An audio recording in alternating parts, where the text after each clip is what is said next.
ಓ ಸೂರ್ಯವರೇ, ಹೆಂಗಿದ್ದೀರಿ? ನಾವು ಚೆನ್ನಾಗಿದ್ದೀವಿ ಅಣ್ಣ. ನೀವೇ ಹೇಗಿದ್ದೀರಾ? ಅಲ್ಲ, ಯಾಕೆ ಈ ಥರ ಮಾಡ್ಕೊಂಡ್ಬಿಟ್ರಿ? ನಿಧಾನವಾಗೆಲ್ಲ ಡ್ರೈವ್ ಮಾಡ್ಬೇಕಲ್ವಾ? ನಮ್ಗೆ ಎಷ್ಟು ಗಾಬರಿ ಆಯಿತು ಗೊತ್ತಣ್ಣ. ಸರಿ, ಪರವಾಗಿಲ್ಲ, ಇನ್ನೇನು ಮಾಡೋಕ್ಕಾಗುತ್ತೆ. ಈಗ ಹೇಗಿದ್ದೀರಾ? ಆರಾಮಿದ್ದೀರಾ? ಹ್ಞೂ, ಈಗ ಪರವಾಗಿಲ್ಲ. ಅದೇ ನನಗೂ ಗೊತ್ತಾಗಲಿಲ್ಲ, ನಾನು ನಿಧಾನವಾಗಿ ಬರ್ತಿದ್ದೆ. ಆಟೋದವನು ಬಂದು ಹಂಗೆ ಗುದ್ದುಬಿಟ್ಟೆ. ನೋಡಿ ನೋಡೋ ಗಂಟೆ ಎಚ್ಚರ ಗಂಟೆ ಇಲ್ಲಿವನೇ ಆಸ್ಪತ್ರೆಯಲ್ಲಿ. ಏನು ಮಾಡಬೇಕು ಅಂತ ಗೊತ್ತೇ ಆಗಲಿಕ್ಕಾಗತ್ತೆ. ಇನ್ನೇನು ಸುಮ್ಮನೆ ನೀವೇನಕ್ಕೆ ತೊಂದರೆ ತಗೊಳಕೋಗಿದ್ರಿ? ಸುಮ್ಮನೆ ಇಷ್ಟು ದೂರ ಹುಡುಕ ಬಂದಿದ್ದೀರಲ್ಲ, ನಾನು ನೋಡಬೇಕು ಅಂದ್ಬಿಟ್ಟು. ಸುಮ್ಮನೆ ಅಲ್ಲಿ ನಿಮಗೂ ಕೆಲಸಗಳಿರ್ತವೆ, ಎಲ್ಲ ಇರ್ತವೆ. ಆ, ನೀವು ನೋಡಿದ್ರೆ ಇಷ್ಟು ದೂರ, ಪಾಪ ನನಗೆ ಹೊಟ್ಟೆ ಉರಿ ತಗೋತದೆ. ಚೆನ್ನಾಗಿ ಮಾತಾಡ್ತೀರಾ ಅಣ್ಣ. ಏನು ನೀವು ಈ ಥರ ಮಾತಾಡ್ತೀರಲ್ಲ? ಸುಮ್ಮನಿರಿ. ನಾವೇನು ಬೇರೆಯವ್ರು ನೋಡೋಕೆ ಬಂದಿದ್ವಾ? ನಮ್ಮ ಅಣ್ಣನ ಥರ ಅಂದ್ಕೊಂಡಿದ್ದೀವಿ. ನೀವು ನೋಡಿದ್ರೆ ಯಾಕೆ ಬಂದ್ರಿ ಏನು ಅಂತ ಹೇಳ್ತೀರಾ? ಸರಿ, ಇನ್ನೇನು ಆರಾಮಾಗಿರಿ, ಹುಷಾರು. ಸರಿ, ಊಟನಾರು ಮಾಡಿರಿ? ಇಲ್ಲ ಅಣ್ಣ, ಊಟ ಎಲ್ಲ ಮಾಡ್ಕೊಂಡು ಬಂದ್ವಿ. ಈಗ ಬಂದ್ರಾ? ಇಲ್ಲ ಅಣ್ಣ, ನಾವು ಮಧ್ಯಾಹ್ನದಲ್ಲೇ ಬಂದು ಡಾಕ್ಟ್ರು ಒಳಗಡೆ ಬಿಡೋದಿಲ್ಲ ಅಂತ ಹೇಳಿದ್ರಲ್ಲ, ಅದಕ್ಕೋಸ್ಕರ ನಾವು ಅಲ್ಲಿ ಆಚೆಲಿ ವೆಯ್ಟ್ ಮಾಡ್ತಿದ್ದೋ. ಓ, ಮಧ್ಯಾಹ್ನದಲ್ಲೇ ಬಂದ್ರೆ ಈಗ ಎಷ್ಟಾಗಿರೋದು ಕಣ್ಣಲ್ಲ ಟೈಮು? ಅಣ್ಣ, ಸಂಜೆ ಸಂಜೆ ಟೈಮ್ ಇವಾಗ. ಸುಮ್ಮನೆ ನನ್ನಿಂದ ಕಾಯ್ದಂಗೆ ಆಯಿತು. ಅಣ್ಣ ಹೆಂಗಿದ್ದೀರಿ ಅಣ್ಣ? ಪರವಾಗಿಲ್ಲ ಕಣವೆ, ಪರವಾಗಿಲ್ಲ. ಸರಿ, ಹೋಗೋದಕ್ಕೆ ಮನೆಗಾರು ಹೋಗಿ. ಎಲ್ಲ ಮನೇಲಿ ಅವರೇ, ಎಲ್ಲ ಮನೇಲಿ ಅವರೇ. ಮನೆಗೆ ಹೋಗ್ಬಿಟ್ಟು ಹಂಗೆ ಹೊಂಟ್ಕಿಂತ ಹೋಗ್ಬಿಟ್ಟಿರಿ. ಇಲ್ಲ ಸುಮ್ಮನಿರಿ ಅಣ್ಣ, ಇನ್ನೊಂದು ದಿನ ಬರ್ತೀವಿ. ಇದ್ರ ಬಗ್ಗೆ ತಲೆ ಕೆಡಿಸ್ಕೊಬಿಡಿ. ಕೆಲಸ ಇತ್ತು, ಇನ್ನೊಂದು ದಿನ ಗ್ಯಾರಂಟಿ ಬರ್ತೀವಿ. ನೀವು ಆರೋಗ್ಯ ನೋಡ್ಕೊಡಿ. ಆಮೇಲೆ ಮನೆಗೆಲ್ಲ ಹೋದ್ಮೇಲೆ ಕಾಲ್ ಮಾಡಿ. ನಾನೇ ಮಾಡ್ತೀನಿ ಬಿಡಿ. ಅಲ್ಲ ಕಣಪ್ಪ, ಇದನ್ನೆಲ್ಲ ಯಾಕೆ ತರಕ್ಕೆ ಹೋಗಿದ್ದೀನಿ ನೀನು? ಬೇಡ ಅಂದಿಲ್ವಾ? ಹೇಳಿದ ಮಾತು ಕೇಳಕ್ಕಿಲ್ಲ, ಕತೆನೂ ಕೇಳಕ್ಕಿಲ್ಲ. ನೀವಂತುವೇ ಸುಮ್ಮನೆ ಆಗ ಹೇಳ್ದಿರ್ಗಿಲ್ದಿರಲ್ಲ ತಂದ್ಕೊಟ್ಟೆ. ಬೇಡ ಬೇಡ ಅಂದ್ರೂ ಕೇಳಲಿಲ್ಲ. ಜ್ಯೂಸ್ನೆಲ್ಲ ತಂದ್ಕೊಟ್ಟೆ, ಹಣ್ಣು ಪಣ್ಣೆಲ್ಲ ತಂದಿದ್ದಿಲ್ಲಪ್ಪ. ಕಾಸು ಕರಿಮಣಿನೆಲ್ಲ ಖರ್ಚು ಮಾಡ್ಕೊಂಡು. ಅಜ್ಜಿ ಬಿಡಿ, ಯಾರಿಗೆ ತಂದೆ? ಅಲ್ಲ, ಆಸ್ಪತ್ರೆಗೆ ಬಂದಿದ್ದೀನಿ, ಬರೀ ಕೈಲಿ ಹೆಂಗೆ ಬರೋಕ್ಕಾಗುತ್ತೆ? ಬಿಡಿ ಅಜ್ಜಿ, ನೀವೆಲ್ಲ ಏನೂ ತಲೆಗೆ ಹಾಕೋಬೇಡಿ. ತಗೊಳ್ಳಿ. ಮತ್ತೆ ಇನ್ನೇನು, ನಾವು ಹೋಗ್ತೀವಿ. ಹುಷಾರು, ಕುಳ್ಳಣ್ಣನ ಹುಷಾರಾಗಿ ನೋಡ್ಕೊಳ್ಳಿ. ಬರ್ತೀನಿ. ಮನೆಗೆ ಕರ್ಕೊಂಡು ಡಿಸ್ಚಾರ್ಜ್ ಮಾಡ್ಕೊಂಡು ಹೋಗ್ತೀರಲ್ಲ, ಅವಾಗ ಒಂದ್ಸಲ ಬರ್ತೀನಿ. ಕುಳ್ಳಣ್ಣ ಅವ್ರನ್ನ ನೋಡ್ಕೊಂಡು ಹೋಗ್ತೀನಿ. ಏಯಪ್ಪ, ಮನೇಲಿರೋರ್ನೆಲ್ಲ ಕರ್ಕಬ. ಅಲ್ಲ, ಎಷ್ಟು ಸಲ ಹೇಳಿಲ್ಲ ನೀನು ಕರ್ಕಬ ಅಂತ? ಹೇಳಿದ ಮಾತನ್ನು ಕೇಳಕ್ಕಿಲ್ಲ, ಕತೆನೂ ಕೇಳಕ್ಕಿಲ್ಲ. ನೀವಂತುವೇ ಕರ್ಕಬ ಅಂದ್ರು ಕರ್ಕಬರಾಗಿಲ್ಲ ತಗೋ. ಅದು ಯಾಕಂಗೆ ಗಾಡಿ? ಅವ್ವ ಅಪ್ಪನ ರುಕ್ಮಿಣಿನೆಲ್ಲರನ್ನು ಕರ್ಕೊಬಂದಿದ್ದಾಯ್ತಿಲ್ವಾ? ಅವ್ವ ಮಗ ಒಟ್ಟಿಗೆ ಬರ್ತಿದ್ಯಲ್ಲ, ನೀನು ಬಂದ್ಬಿಡು ಆಯ್ತಾ? ಆಮೇಲೆ ಈಗ ಬಂದಿನಲ್ಲ ಅಂದ್ಬಿಟ್ಟು ಬರ್ಗಿರ್ದಂಗೆ ಆದಿ. ಅಮ್ಮ ಬಂದಾಗ ಬರ್ತೀನಿ ಅಂತೇಳಿ ತಲೆಗೆಡ್ಸ್ಕೊಬೇಡಿ ಬಿಡಿ. ನಾವು ಕುಳ್ಳಣ್ಣವ್ರನ್ನ ಅವತ್ತೇ ನೋಡಕ್ಕೆ ಬರೋವು. ಅರೆ ಏನು ಮಾಡೋದು ಹೇಳಿ ನೀವೇ. ಪಾರ್ತಿಗೆ ನಾನು ಫೋನ್ ಮಾಡಿಲ್ಲ, ಪಾರ್ತಿನೂ ಫೋನ್ ಮಾಡಿಲ್ಲ. ನಾನು ಹೋಗುಂಗೆ ಫೋನ್ ಮಾಡಿದ್ನೆ, ಏನು ಎತ್ತ ಅಂತ ಕೇಳೋಕ್ಕೆ ಗವ್ವ ಅಂತೂ ಅಣ್ಣನವೇ ಪಾರ್ತಿನವೇ ನಿಮ್ಮ ಮನೆ ಬಂದವ್ರೆ ಅಂತಲ್ಲ. ಅದಕ್ಕೆ ಪಾರ್ತಿಗೆ ಫೋನ್ ಮಾಡಿ ಕೇಳೋದು ಕಂಟ ಹಿಂಗೆ ಅಂತ ಹೇಳ್ತು. ನನಗಂತೂ ಹುಸಿ ಬೇಜಾರಾಗ್ತಿಲ್ಲ. ಅಲ್ಲ, ನಾವು ಇಷ್ಟು ದಿವಸ ಆದರೂ ಏನು ನೋಡೋಕ್ಕೆ ಹೋಗಿಲ್ವಲ್ಲ. ಏನು ಹಬ್ಬ ಹರಿದಿನ್ವಾ? ಇವತ್ತಿನ ನಾಳೆಗೆ ಹೋಗೋದ ಉಣ್ಣದ ತಿನ್ನೋದ ಅನ್ನೋಕ್ಕೆ ಭಾರಿ ಬೇಜಾರಾಯಿತು. ಬುಡಿ ಬತ್ತೀವಂತೆ, ತಲೆ ಕೆಡ್ಸ್ಕೊಬೇಡಿ. ಮೊದಲು ಹುಷಾರಾಗ್ಬಿಟ್ಟು ಕುಳ್ಳಣ್ಣನ ಮನೆ ಕರ್ಕೊಂಡು ಹೋಗಿ. ಸರಿ ಕತೆ ಗೊತ್ತಾಯ್ತದೆ, ಬತ್ತೀವಿ. ಯಾರು ಹೇಳ್ಕೊಟ್ಟವ್ರು ಮಗ ನಿಮಗೆ? ಆಸ್ಪತ್ರೆಯಿಂದ ಬತ್ತೀನಿ ಅಂದಾರೆ. ಹಂಗನ್ಬೇಡ್ದು, ಹೋಯ್ತೀನಿ ನಾನು. ಹೋಗ್ಬಿಟ್ಟು ಅಚ್ಚುಕಟ್ಟಾಗಿರಿ, ಬತ್ತೀನಿ. ಅವ್ವ ಅಪ್ಪನೆಲ್ಲ ಕೇಳಿದೆ ಅಂತ ಅನ್ನಿ. ಬಂದಿದ್ದು ಭಾರಿ ಖುಷಿ ಆಯ್ತು ಕಣಪ್ಪ. ಬನ್ನಿ ಹಟ್ಟಿಗಾರುವೆ, ಹಟ್ಟಿಗೆ ನಡೀರಿ. ನಾವು ಹೋಗಿರ್ಬೇಕಾರೆ ನಾಳೆಗೆ. ಇಲ್ಲ ಅಜ್ಜಿ, ತುಂಬ ಕೆಲಸ ಇದೆ. ಸಿಕ್ಕಾಬಟ್ಟೆ ಅಂದರೆ ಸಿಕ್ಕಾಬಟ್ಟೆ ಕೆಲಸ ಇದೆ. ಏನು ಮಾಡೋದು? ಅದಕ್ಕೆ ನೋಡ್ಕೊಂಬಂದ್ಬಿಡೋದು ಅಂದ್ಬಿಟ್ಟು ಬಂದೆ. ಇಲ್ಲ ಅಜ್ಜಿ, ಇನ್ನೊಂದ್ಸಲ ಬರ್ತೀನಲ್ಲ ಕುಳ್ಳಣ್ಣನ ನೋಡೋದಕ್ಕೆ, ಅವಾಗ ಮನೆಗೆ ಬರ್ತೀವಂತೆ. ಏನು ತಲೆ ಕೆಡಿಸ್ಕೊಬಿಡಿ ಬಿಡಿ. ಸರಿ ರವಿ ಅವರೇ, ಬರ್ತೀವಿ. ಹುಷಾರು. ನೀವು ನಿಮ್ಮ ಮಿಸ್ಸಸ್ ಕರ್ಕೊಂಡು ಬನ್ನಿ ಮನೆಗೆ. ಮದುವೆ ಆಗಿದ್ದೀರಾ, ಒಂದಿನ ನಮ್ಮ ಮನೆಗೆ ಬಂದಿಲ್ಲ. ಕರೆದ್ರೂ ಅವಾಗ ಬರ್ತೀನಿ ಇವಾಗ ಬರ್ತೀನಿ ಅಂತ ಹೇಳ್ತೀರಾ. ಇಲ್ಲ ಕದ್ಬಿಡಿ, ಬರ್ತೀವಿ ಅಂತೆ. ಯಾವಾಗಾದ್ರೂ ಪುರ್ಸೊತ್ತಾದ್ಮೇಲೆ ಬರ್ತೀವಿ. ಸರಿ ಕಣಮ್ಮ, ಹೋಯ್ತೀವಿ. ನೀವು ಬನ್ನಿ. ಮಾಲಕವ್ರನ್ನ ಪಾರತಿನ ಕರಿತೀನಿ. ಅವಳು ಬರ್ತೀನಿ ಅಂದವಳು, ಅಣ್ಣನು ಬರ್ತೀನಿ ಅಂದದೆ. ಬನ್ನಿ ನೀವೇ. ಬಂದ್ಬಿಟ್ಟು ಹೋಗಿವ್ರಂತೆ ಒಂದು ವಾರ 15 ದಿವಸ ಇದ್ದುಬಿಟ್ಟು. ನೀವು ಮಾತ್ರ ಒಂದು ದಿವಸನೂ ಬಂದಿಲ್ಲ. ನಾವು ಮಾತ್ರ ಮನೇಲಿ ಬಂದ್ಬಿಟ್ಟು ಉಳ್ಕೊಂಡು ಹೋಗಿವಿ. ಇಲ್ಲ ಕಂತಕವ, ಅದು ಯಾಕಂಗನ್ ಕಡಿಯ ನೀನು? ಅದು ಯಾಕಂಗನ್ ಕಡಿ, ಬರ್ತೀವಿ ಕತ್ತಕೋ. ಬೇಜಾರು ಮಾಡ್ಕೋಬೇಡ ಅಜ್ಜಿ. ಹೊರಡದ ಮತ್ತೆ? ಸರಿ ಕತೆ, ಹುಷಾರಾಗಿ ಹೋಗಿದ್ ಬನ್ನಿ. ರವಿ ಹೋಗಲ್ಲ ಗಂಟ ಬಿಟ್ಟು ಹೋಗು. ಇಲ್ಲ ಅಜ್ಜಿ, ಪರವಾಗಿಲ್ಲ, ನಾವು ಹೋಗ್ತೀವಿ.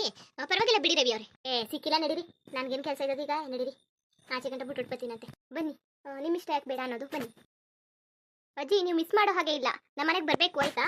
ನಮ್ಮ ಮನೆಗೆ ಬರಲೇಬೇಕು. ಆಮೇಲೆ ನಾವು ಸುಮ್ಮನೆ ಆಯ್ತಿಲ್ಲ, ಇನ್ನೊಂದ್ಸಲ ಬರಲ್ಲ ನೋಡಿ. ಆಮೇಲೆ ನಿಮ್ಮ ಮನೆಗೆ ಹಬ್ಗಿ ಬುಕ್ಕಾದ್ರೆ ಅಯ್ಯೋ ಇಲ್ಲ ಕಂತಕವ, ಬರ್ತೀವಿ ಕಂತಕೋ. ಕುಳ್ಳನಿಗೆ ಹೇಳಿದ ಬರೀವ್ರಿ ಅಂತ ಹಿಂಗೆ ಆಗೋಯ್ತಲ್ಲ, ಬರ್ತೀವಿ ಕಂತಕೋ. ಏನೋ ಅನ್ಕೋಬೇಡಿ, ಬಂದ್ಬಿಟ್ಟು ಹೋಯ್ತೀವಿ. ಅಲ್ಲ, ಸುಮ್ಮನೆ ಇದನ್ನೆಲ್ಲ ಏನಿಗೆ ಕೂತ್ಕೊಬರಕೋಯ್ತೀವಿ? ಗಂಡು ಕಾಸನ್ನೆಲ್ಲ ಖರ್ಚು ಮಾಡ್ಕೊಂಡು ಬೇಡ ಅಂದ್ರು ಕೇಳಕ್ಕಿಲ್ಲ. ಎಲ್ಲಾನು ಹೊತ್ಕೊಬಂದು ಮಡ್ಗದೆ. ಏನು ಮಾಡಕ್ಕೆ ತತ್ತಿದ್ನೆಲ್ಲವ ಹಣ್ಣು ಗಿನ್ನೆಲ್ಲನೂ ಏನು ಕುಳ್ಳೆ ತಿಂದಾನೆ ಕೇಳಕ್ಕಿಲ್ಲ. ಆಸ್ಪತ್ರೆಗೆ ಬರೀ ಕೈ ಹೆಂಗೆ ಬರೋದು ಅಂತ ಅಂತದೆ. ಆಗಲೇ ಈಗ ಎಳ್ನೀರು ಇಟ್ಟು ಏನು ಬೊಳ್ಳೆ ಇದ್ದದ, 2 ಎಳ್ನೀರು ಕುಡಿಸ್ಕೊಡ್ತು. ಬೇಡ ಅಂದರೂ ಕೇಳಲಿಲ್ಲ. ಆಮೇಲೆ ಜ್ಯೂಸು ಪಾಸು ಅಂತ ಅದು ಇದು ಕಲ್ಲಂಗಡಿ ಹಣ್ಣು ಅದೆಲ್ಲ ಕೊಡ್ತು. ಭಾರಿ ಒಳ್ಳೆ ಗುಣ ಮಾತ್ರವ. ಒಬ್ಬರ್ತಾವ ಕಾಸಿದ್ರೆ ಖರ್ಚು ಮಾಡೋಕೆ ಕೈ ಬರೋಕ್ಕಿಲ್ಲ. ಧಾರಾಳ ಮನಸ್ಸು. ರವಿ ಮದುವೆಲೂ ಅಷ್ಟೇ ಅಚ್ಚುಕಟ್ಟಾಗಿರ ಗಂಡ ಹಿಡ್ದಿರು ಇಬ್ರಿಗೂ ಸೀರೆರೋಕೆ ತಂದವ್ರೆ. ದೆಡ್ಡ ಬೆಳ್ಳಿಯದು ಏನೋ ತಂದವ್ರೆ. ಈಗ ಇವನ್ನೆಲ್ಲ ಬಂದು ಹೆಂಗೆ ಖರ್ಚು ಮಾಡ್ಬಿಟ್ಟು ಹೋದ ಕಣೆ ಕಣಪ್ಪ. ಆದ್ರೂ ನಂದಿನಿ ಪುಣ್ಯ ಮಾಡೋಳೆ. ಪುಣ್ಯ ಮಾಡಿ ಜನ್ಮ ಮಾತ್ರವ. ಭಗವಂತ ಅಚ್ಚುಕಟ್ಟಾಗಿ ಇಟ್ಟಿರಲಿ, ಚೆನ್ನಾಗಿಟ್ಟಿರ್ಲಿ ಕಣಪ್ಪ. ಚೆನ್ನಾಗಿರೋರ್ನ ಒಳ್ಳೆಯವ್ರನ್ನ ಭಗವಂತ ಯಾವಾಗಲೂ ಚೆನ್ನಾಗಿಟ್ಟಿರ್ಬೇಕು. ಅದೇ ಅಲ್ವಾ ಕೇಳ್ಕೊಳ್ಳೋದು. ಮಾಲುವೆ ಲಕ್ಷ್ಮಿನೂ ಗಿರ್ಜನೆ ಇವತ್ತು ಬರ್ತೀವಿ ನೋಡ್ಕೊ ಹೋಯ್ತೀವಿ ಕಣವ ಅಂತ ಅಂತಿದ್ರು. ಏನು ಮಾಡ್ರೋ ಕಾಣದ ರವಿ ಬರಲಿ ತಾಳು ಫೋನಾರು ಮಾಡ್ಸೋಕ್ಕಾಗಿದೆ ಬಂದ್ಗಿಂದರ ಏನೋ. ನನಗಂತೂ ಎಷ್ಟೊತ್ತಿಗೆ ಆಸ್ಪತ್ರೆ ಬಿಟ್ಟು ಹೋಗ್ಬಿಡೋಣಪ್ಪ ನಂಗೆ ಆಗದೆ. ಬೇಕಾದ್ರೆ ಒಂದು ಅಪ್ಪ ತೋರಿಸ್ಕೊಂಡಿದ್ದು ಬಿಡದ. ಯಾಕೆ ಆಸ್ಪತ್ರೆ ಕತೆ ಅಂತೂ ಬೇಡ ಕಣಪ್ಪ. ಸಾಕು ಸಾಕಾಗೋಯ್ತದೆ ಕಣಪ್ಪ. ಇದ್ದಾಗಲೇ ನರ್ಕ ತೋರಿಸ್ಬಿಡ್ತದೆ ಆಸ್ಪತ್ರೆ. ಏನಾರು ಆಗಲಿ ಎಂತಾರು ಆಗಲಿ ಆಸ್ಪತ್ರೆ ಅಂದರೆ ಮಾತ್ರವ ನರ್ಕನೇ ಬೇಡ ಕಣಪ್ಪ. ಯಾ ಸತ್ರಿಗೂ ಆಗಲಿ ಆಸ್ಪತ್ರೆ ಕಷ್ಟ ಬೇಡ. ಎಲ್ಲರೂ ಆರೋಗ್ಯವಾಗಿದ್ದು ಬಿಟ್ರೆ ಅಷ್ಟೇ ಸಾಕು. ಏನು ರವಿ ಬರಲಿ ಮಾಡ್ಸೋಕ್ಕಾಯ್ತು. ಇದು ಏನು ಕವರ್ ಕಾಣಲ್ಲ, ಹಣ್ಣಿನ ಕವರ್ ಹೋಗಿತ್ತು. ನೋಡೋಕೈತದೆ ಏನಿದೆ ಅಲ್ಲ. ಏನಿದು ಸೂರಿ ಕಾಸು ಬೇರೆ ಹಾಕೊಟ್ಟದ ಕವರ್ ಒಳಗೆ. ಏನು ಮಾಡಕ್ಕೆ ಕೊಡ್ತು ನಾನು ಮುದ್ದೆ ನೋಡಿದ್ರೆ ತಕೊ ಕೊಟ್ಬಿಡಿವ್ರಿ. ಕೇಳ್ತು ಬಾಯ್ ಬಿಟ್ಟು ಬೇರೆ ಅಂದಿನಿ ಈಸ್ಕೊಳ್ಳಲ್ಲ ಅನ್ಬಿಟ್ಟು ಹಣ್ಣಿನ ಕವರ್ ಒಳಗೆ ಕೊಟ್ಟಿರ ಚಂದ ನೋಡಿ ಚಂದ ಬಾ. ಸುಮ್ಮನೆ ಯಾತಕ್ಕೆ ಕಾಸು ಎಲ್ಲನೂ ಬಂದು ನೋಡ್ಕೋಗಿರೋದು ಹೆಚ್ಚು ಅಂತಿದ್ರೆ ಕಾಸು ಬೇರೆ ಕೊಟ್ಟುಟ್ಟೋಗೋದಲ್ಲ. ಬೇಡ ಅಂದ್ರೂ ಕೇಳಕ್ಕಿಲ್ಲ. ಓ ರವಿ ಬಂದ ತಾಳ. ಇಲ್ಲ ರವಿ ಸೂರಿ ಹೋಯ್ತಾ ಉಂಕನಮ್ಮ. ಅದೇನು ಅಷ್ಟು ನೋಡಿ ಹಿಡ್ಕೊತಿದ್ದಿ. ಇಲ್ಲಿ ಹಣ್ಣಿನ ಕವರ್ ಇತ್ತಿಲ್ವಾ? ಇವಾಗ ನೋಡುದ್ನಾ ಒಂದು ಕವರ್ ಇತ್ತು ಏನು ಅಂದ್ಬಿಟ್ಟು ತೆಗ್ದ್ರೆ ಇನ್ನೊಂದು ಕಾಸು ಅಲ್ಲ ಕಾಸು ಹಾಕ್ಬಿಟ್ಟದಲ್ಲ ಗಂಡು ಖರ್ಚು ಆಗಲಿ ಅಂತವೇನೋ ಕಣಯ್ಯ. ಬೇಡ ಅನ್ನಕ್ಕಿಲ್ವಮ್ಮ. ಅಲ್ಲ ಕಣ್ ರವಿ ನನಗೇನು ಗೊತ್ತು ಸೂರ್ಯಲಿ ಕಾಸು ಹಾಕ್ಕೊಟ್ಟದೆ ಅಂತ ನಾನು ಈಗ ನೋಡಿದ್ದು. ಬಿಡೋದಾಗ ಇನ್ನೇನು ಮಾಡೋಕ್ಕಾಗೋದು. ಕಾಸಿಗೆ ಸಿಕ್ತಾಗ ಕೊಟ್ಬಿಡೋಕ್ಕಾಯ್ತದೆ. ಇಲ್ಲ ಆಸ್ಪತ್ರೆಗೆ ಹೋದ್ರೆ ನೋಡ್ತಾರೆ ಕೊಡ್ತಾರಲ್ಲ ಹಂಗೇನೋ ಕೊಟ್ಟವ್ರೆ ಬಿಡು ಖರ್ಚಿಗಾಯ್ತದೆ. ಈಗ ಕಾಸು ಬೇರೆ ಇತ್ತಿಲ್ಲ ಬಿಡು ಇನ್ನೇನು ಮಾಡೋಕ್ಕಾಗೋದು. ಖರ್ಚಿಗಾಯ್ತು ಖರ್ಚಿಗೆ ಹೆಂಗಿರು ಪರದಾಡ್ತಿದ್ವಲ್ಲ ಬಿಡು. ಲಕ್ಷ್ಮಿನೂ ಕೇಳ್ತೀನಿ ಮತ್ತೇನು ನೋಡ್ತೀನಿ ಕಣತ್ತೆ ಎಲ್ಲರೂ ಆದರೆ ತತ್ತೀನಿ ಇಲ್ಲಾಂದ್ರೆ ನಾಳೆ ವಾತರಕ್ಕೆ ಹೆಂಗಾರು ತಲುಪಿಸ್ತೀನಿ ಅಂತ ಅಂದಿದ್ಲು. ಇವು ಬೇಕಾದ್ರೆ ಅವ್ರು ನಾಳೆ ಕಾಸು ಕೊಟ್ಟರು ಇದು ಕೊಟ್ಕೊಳ್ಳೋದೆ ತಗೊಂಡು ಯಾಕಾಕು ಎಷ್ಟಿದೆ ನೋಡು. ಅಲ್ಲಕ್ಕನಮ್ಮ ಇಷ್ಟು ಕೊಟ್ಬಿಟ್ಟಾರಲ್ಲ ಪಾಪ ಬಂದು ನೋಡ್ಕೊಂಡಿರೋದು ಹೆಚ್ಚು ಅಂತಿದ್ರಲ್ಲಿ ಕಾಸು ಗೀಸೆಲ್ಲ ಕೊಟ್ಟವ್ರಲ್ಲ. ಅಲ್ಲಕ್ಕನಮ್ಮ 15,000 ಅದಲ್ಲಮ್ಮ. ಬಿಡು ಇಲ್ಲ ರವಿ ಬಿಡು. ಮತ್ತೆ ಹೆಂಗಿದ್ರು ನಿಮ್ಮ ಮಾತೇನುವೆ ಕೇಳಿ ಅಂತ ಹೇಳಿದೆ. ಅವ್ಳು ನೋಡ್ತೀನಿ ಕಣತ್ತೆ ಎಲ್ಲರೂ ಕೇಳಿ ನೋಡ್ತೀನಿ ಇಲ್ಲಾಂದ್ರೆ ಏನು ಮಾಡೋಣ ಅಂತ ಅಂತಿದ್ದು. ಏನು ದೇವ್ರಂಗೆ ಬಂದ ಆಸ್ಪತ್ರೆಗೆ ಆಯ್ತದೆ ಕಟ್ಟಕ್ಕೆ ಬಿಡು. ನಾವು ಯಾವತ್ತಾರು ಕಷ್ಟ ಕಾದ್ರೆ ಆಯ್ತದೆ ಕತೆ ತಲೆ ಕೆಡ್ಸ್ಕೊಬಿಡ. ಏನೋ ದೇವ್ರಂಗೆ ಬಂದ್ಬಿಟ್ಟು ಏನೋ ದುಡ್ಡು ಕಾಸು ಸಹಾಯ ಮಾಡ್ಬಿಟ್ಟು ಹೋಗೋಣ. ಒಳ್ಳೆ ಮನ್ಸ ತಕೋ ಒಳ್ಳೆ ಮನ್ಸ. ಅಮ್ಮ ಅಲ್ಲ ಕಣಮ್ಮ ರಮೇಶ ಮಹೇಶ ದುಡ್ಡು ಮಾತ್ರ ಓಡಿ ಬರ್ತಾರೆ. ಈಗ ಕುಳ್ಳೂರು ಹಿಂಗೆ ಆಗದೆ ಅವ್ರೇನು ದುಡ್ಡು ಕೊಡೋದು ಬೇಡ ಕಣಮ್ಮ. ಕಷ್ಟ ಸುಖಕ್ಕೆ ಬಂದು ನೋಡಿದಾರಮ್ಮ ಏನಾರು ಕೇಳ್ಬಿಡ್ತಾರ ಇಲ್ಲ ಆಸ್ಪತ್ರೆಗೆ ಉಳ್ಕೊಬಿಡ್ಬೇಕಾಯ್ತದೆ ಅಂದ್ಬಿಟ್ಟು ಆಸಾಮಿಗಳು ಒಂದು ಫೋನಾರು ಮಾಡಿದಾರಮ್ಮ ಹೋಗ್ಲಿ ಅಂತ ಕೆಲಸ ಏನಿತ್ತು ಬರೀ ಆಸ್ಪತ್ರೆಗೆ ಬಂದು ನೋಡ್ಕೊಂತಾರಂಥದ್ದು. ಇಂಥವ್ರನ್ನೆಲ್ಲ ಅಣ್ಣ ತಂದಿರು ಅಂತ ಅಂದ್ಬಿಟ್ರೆ ಅದೇ ನೀನು ಅದೇ ಅವ್ರು ಕಂಡ್ರೆ ಗಾಡಿ ಅದೇ ಕಂಡ್ರೆ ಅಡಿ ಅಂತೀರ ನೀನು ಅವ್ರು ಕಂಡ್ರೆ ನೋಡು. ಎಂತವ್ರು ನೋಡಿ ಅವರು ಬರೀ ದುಡ್ಡು ಮಾತ್ರ ಬೆಲೆ ಕೊಡ್ತಾರೆ. ಈಚೆಗೆ ನೀನು ಪಾಲು ಕೊಟ್ಟ ಮೇಲಂತೂ ಮೊದಲೇ ನೀನು ಎದುರುಕಾಗಾರು ಸುಮ್ಮನಿದ್ರು.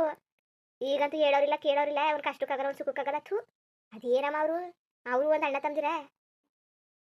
ಅಯ್ಯೋ ಇನ್ನೇನು ಮಾಡೋದಪ್ಪ ಇನ್ನೇನು ಮಾಡೋದಕ್ಕಂತ ನನಗೂ ಬೇಜಾರಾಗೋಗದೆ ಅವ್ರ ಜೊತೆ ಗಾಡಿ ಹಾಡಿ ನನಗೂ ಸಾಕಾಗೋಗದೆ ಕತೆ. ತಲೆ ಕೆಡಿಸ್ಕೊಬೇಡ ಇನ್ನೇನು ಮಾಡೋಕ್ಕದು. ಅವ್ರು ಬರ್ಲಿಲ್ಲ ಅಂದ್ಬಿಟ್ಟು ಇನ್ನೇನು ಮಾಡೋಕ್ಕದು. ಬರ್ತಾರೆ ಇರ್ತಾರೆ ತಕೋ. ಅದೇ ಎಷ್ಟಲ್ಲಿ ಬಂದಿಲ್ಲ ಅನ್ನೋದು ಅವ್ರೇನು ಅವ್ರು ಬರ್ಲಿಲ್ಲ ಅಂದರೆ ಆಗಕ್ಕಿಲ್ಲ ಅಂತ ಕೆಲಸವ. ಬಂದರೆ ಬರ್ತಾನೆ ಬರ್ದ್ರು ಒಂದು ಬರ್ದರು ಎರಡು ಅಂದ್ಕೊಂಡು ಸುಮ್ಮನೆ ಮಾಡೋಕ್ಕೈತೆ ತಕೋ. ಆಸ್ಪತ್ರೆಗೆ ದುಡ್ಡು ಕಾಸು ಕಟ್ಬಿಟ್ಟು ನೋಡು ಜನರಲ್ ವಾರ್ಡ್ಗೆ ಶಿಫ್ಟ್ ಮಾಡಿ ಅಂತ ಹೇಳು. ಇಲ್ಲಾಂದರೆ ನೋಡು ಕುಳ್ಳ ಹೆಂಗಿದನು ಅಂತ ನೋಡ್ಬಿಡು. ಆಮೇಲೆ ಬೇಕಾದ್ರೆ ಡಿಸ್ಚಾರ್ಜ್ ಮಾಡ್ಕೊಂಡು ಕೇಳಾಕತ್ತಿದ್ದೆ ಡಿಸ್ಚಾರ್ಜ್ ಮಾಡ್ಕೊಂಡು ನಾವು ಹೋಯ್ತೀವಿ ಅಂತ. ಚೆನ್ನಾಗವನ್ನೆಲ್ಲ ಇನ್ನು ಎಷ್ಟು ದಿವಸ ಐಸಿವರೆ ಯಾಕೆ ಕೂತ್ಕೊಂಡರು ಅಚ್ಚುಕಟ್ಟಾಗಿ ಇಟ್ಟು ಅನ್ನೇ ಎಲ್ಲ ಹುಂತಾನೆ ಸುಮ್ಮನೆ ಐಸಿವ್ ಅಂತ ಕೂರ್ಸಕ್ಕೆ ಕೂತವ್ರೆ ದುಡ್ಡು ಕಿತ್ತಾಕಕ್ಕೆ. ಈಗ ಹೋಗಿ ಮಾತಾಡ್ತೀನಿ ಕಂತಕಮ್ಮ ಐಸಿವಲ್ಲಿ ಬೇಡ ಸಾಕೋಕತೆ ಇಲ್ಲ ಇರ್ಸ್ಕೊಳ್ಳಿ ಅಂತ ಅಂತೀನಿ. ಜನರಲ್ ವಾರ್ಡ್ಗೆ ಹಾಕಿ ಇಲ್ಲಾಂದರೆ ಡಿಸ್ಚಾರ್ಜ್ ಮಾಡಿ ಮನೆ ಕರ್ಕೊಯ್ತೀನಿ ಅಂತೀನಿ ತಾಳು. ನೋಡೋಕೈತದೆ ಡಿಸ್ಚಾರ್ಜ್ ಮಾಡಿದ್ಮೇಲೆ ಕುಳ್ಳ ಹಂಗೆ ಅಂದರೆ ಬೇಕಾದ್ರೆ ಬೇರೆ ಆಸ್ಪತ್ರೆ ಕರ್ಕೊಂಡು ಸೇರ್ಸೋಕೈತದೆ. ಸರಿ ಮೊದಲ ಕೆಲಸ ಮಾಡು.